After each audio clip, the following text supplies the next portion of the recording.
And this one's awesome. This is an awesome article that I found. I found this on the Epic Times. Peter's Fab, the same exact guy that wrote the very first article I went over having to do with the 12th Amendment and what's going to happen on January 6th. And I think I'm going to cut that clip down maybe, and I'll make it shorter so people can listen to it. So Facebook, it's titled Facebook Fact Checkers Dominated by Left-Leaning Funding, Personnel, Organizations.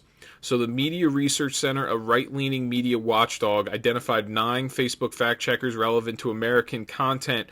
Reuters, USA Today, Lead Stories, Check Your Fact, factcheck.org, PolitiFact, Science Feedback, the Associated Press, and AFP Fact Check.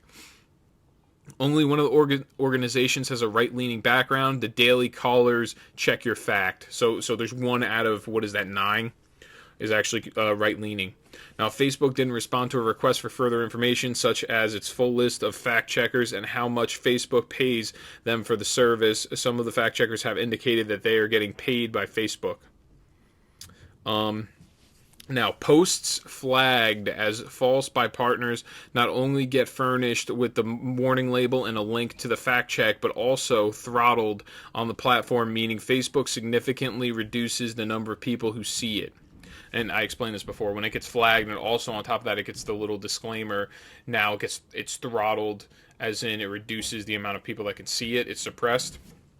The fact checks have been a matter of controversy. In 2019, Facebook throttled the page of anti-abortion group Live Action after 2 of its videos made a claim labeled false by one of the false, quote unquote false, and then they'll go through and they'll say it's lacking context, which pretty much just means we subjectively we can't find anything that factually is actually incorrect with this, but we think that you're trying to lead people into a false narrative, which is something that the media does all the time. So it later turned out that the fact checker relied on comments by 2 abortionists. In response, the American Association of Pro-Life OBGYNs issued a letter saying the videos were justified in saying that abortion is never medically necessary. Wow. There you go. So now Facebook recently positioned itself as a major and unprecedented influence in the lead up to the 2020 presidential election after its CEO, Mark Zuckerberg, announced new election-related content rules, a $300 million donation to local election offices, and a drive to help 4 million people register and vote this year. Some experts have already started to raise alarm about Facebook's influence on the election process. Facebook's fact checkers need to be certified by the International Fact Checking Network. So this is very interesting. Make sure you pay attention to this here. Now, Facebook describes the organization as nonpartisan, but that doesn't tell you the whole story. So the IF, I'm going to refer to it as the IFCN.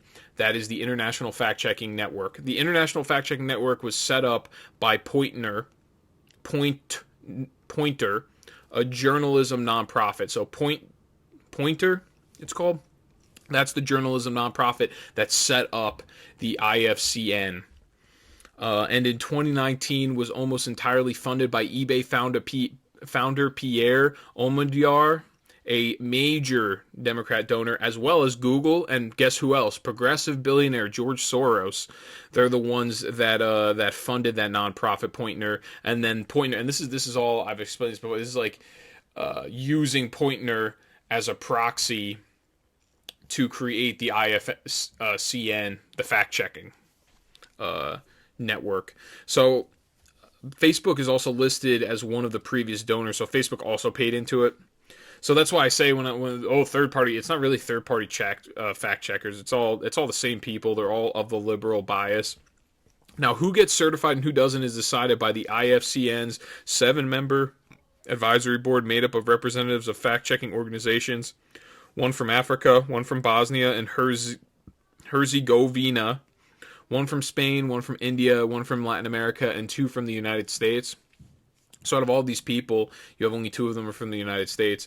The 2 Americans seem to be the only ones with experience covering U.S. political news. One is Glenn Kessler, a former foreign policy reporter and now the head of the fact-checking feature at the Washington Post. So here's a biased, to begin with, this is a biased person because he's supposed to be the one that approves fact-checking organizations, but he already is part of the Washington Post, so he has his own foot in the game as well. And then Kessler, So Kessler and his team recently published a book called Donald Trump and His Assault on Truth. So we're talking about a guy that's deeply partisan here. So the other American is Angie Drobnik-Holland, editor-in-chief at PolitiFact. Once again, that is another partisan because PolitiFact is a left-wing source, which is owned by Poynter. So that's great. So PolitiFact is owned by Poynter, and Poynter is funded by George Soros as well as Pierre Omidyar, who is a huge Democrat donor and the owner of eBay, as well as Facebook also gives money to Poynter. It's weird because Facebook really, it's their own proprietary. If they're giving money to these agencies, then that means it's really their own proprietary fact check. They can tell them how to fact check if they really wanted to. They don't really have to, probably, because these people are so left wing and they're so down with the cause that it doesn't matter. They are willing to destroy their own integrity by lying. They don't really need to be coerced by money. Now the other American is. Oh yeah, that's what I said. So since September 2018, PolitiFact has conducted more than 1,400 fact checks for Facebook, with 84% giving the verdict of false. Its largest financial sponsor is Omidyar's Democracy Fund. So from what it looks like, PolitiFact, man, this is so messy. So PolitiFact is funded by the owner of eBay, who also funds the Poynter, which creates the IFCN, who is in charge of verifying all these fact checkers. Payments from Facebook made up more than 5% of its revenue in 2019. The company states on its website, without specifying the sum, review of the applications reveals the virtually all American-based fact checkers have been assessed by 3 people: Michael Wagner, Margot Suska, and Steve Fox. Fox, the least prolific, with 5 assessments under his belt, is a former web editor at the Washington Post. Before that, he was a sports writer. Now he teaches journalism at the University of Massachusetts Amherst. He didn't immediately respond to a request for comment. Imagine how useless the degree of journalism is at University of Massachusetts and Amherst. They probably just teach you to be a Democrat operative and a Democrat activist.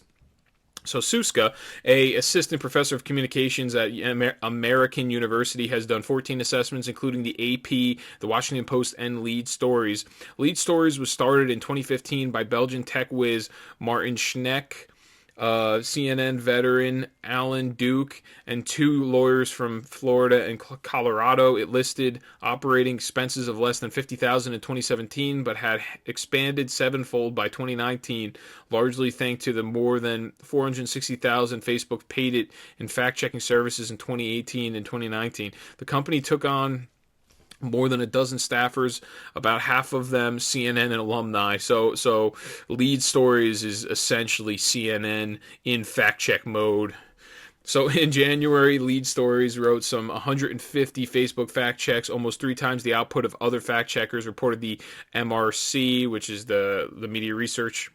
The Media Research Foundation or whatever, which pointed out that the organization checked right-leaning content 4 times more than that of the left-leaning content. There you go. So right-leaning content gets fact-checked, and it's not even they don't even do the fact-check verifying false or true. Now they do add context or misleading story, even if your facts are true. Essentially these fact-checkers are funded by Soros. They're funded by the founder of eBay. They are alum from the Washington Post, far left leaning, as well as CNN. They're just really a perpetuation of the same people, all in the groupthink, saying the same thing to each other, believing the same ideology. There really is not any objective or impartial audience there of the fact checkers. They're out there to push a narrative. They're out there to really streamline and manipulate the people that are reading their information.